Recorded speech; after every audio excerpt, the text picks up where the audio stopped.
Iron తగ్గినప్పుడు ఒక లక్షణం కనపడుద్ది బాడీలో. కొంతమంది మోకాళ్ళ నొప్పులు, జాయింట్ల నొప్పులు, ఆ నొప్పులు ఈ నొప్పులు అంటారు. ఏం తగ్గో తెలుసా? కాల్షియం తగ్గి.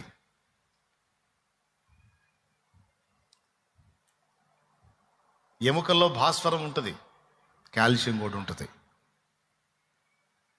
మన శరీరంలో మంటిలో దొరికే చాలా మూలకాలు మన బాడీలో దొరుకుతున్నాయి, మన బాడీలో ఉన్నాయి. ఒక మాట చెప్తానండి, సోడియము, సల్ఫరు, ఇవి కూడా మనోడు వేసాడు అక్కడ. యేసయ్య సృష్టికర్త కాబట్టి అంత స్పష్టంగా చెప్పాడు చూడు. చెప్పిన దానికి రుజువు కూడా కనపడుతుంది చూడు. పరిణామవాదులు చెప్పిన దానిలో రుజువు లేదు, కానీ ఒరిజినల్ సైన్స్ దేవుని కృపను బట్టి ఇప్పుడు పరిణామవాదం అంతా రద్దయిపోయింది. ఎందుకంటే జెనెటిక్ సైన్స్ వచ్చింది, జన్యుశాస్త్రం వచ్చిన తర్వాత ఏ జీవికి ఆ జీవే పుడుతుంది, కానీ ఒక జీవికి ఇంకో జీవి పుట్టడం జరగదు అని తేల్చి అవతల పడేశారు జెనెటిక్ సైన్స్ వచ్చిన తర్వాత. దేవునికి స్తోత్రం చెప్పండి గట్టిగా, హల్లెలూయా. ఇప్పుడు మనిషి చెప్పింది కరెక్ట్ ఉందా? బైబిల్లో యేసయ్య చెప్పింది పర్ఫెక్ట్గా సింక్ అయిందా? మన బాడీలో ఉన్న మూలకాలన్నీ మంటిలో దొరుకుతున్నాయి.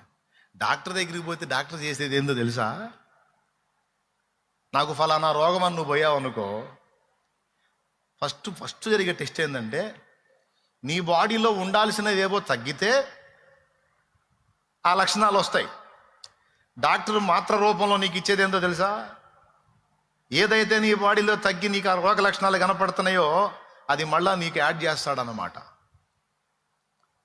చిన్నపిల్లలు బలపాలు తింటారు, ఎంతమందికి తెలుసు? కొంతమంది గోడకు అనుకొని ఆ సున్నం గీరుకొని తింటాం.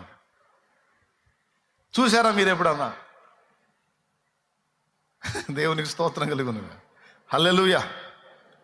ఎందుకు వాళ్ళు అట్లా తింటారు? ఎప్పుడన్నా డౌట్ వచ్చిందా మీకు? అటు బాడీలో భాస్వరం తగ్గింది,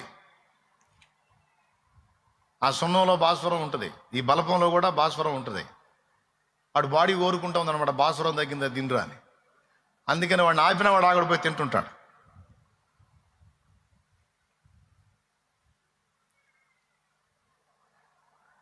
నేను చెప్పేది జోక్ కాదు, నిజం.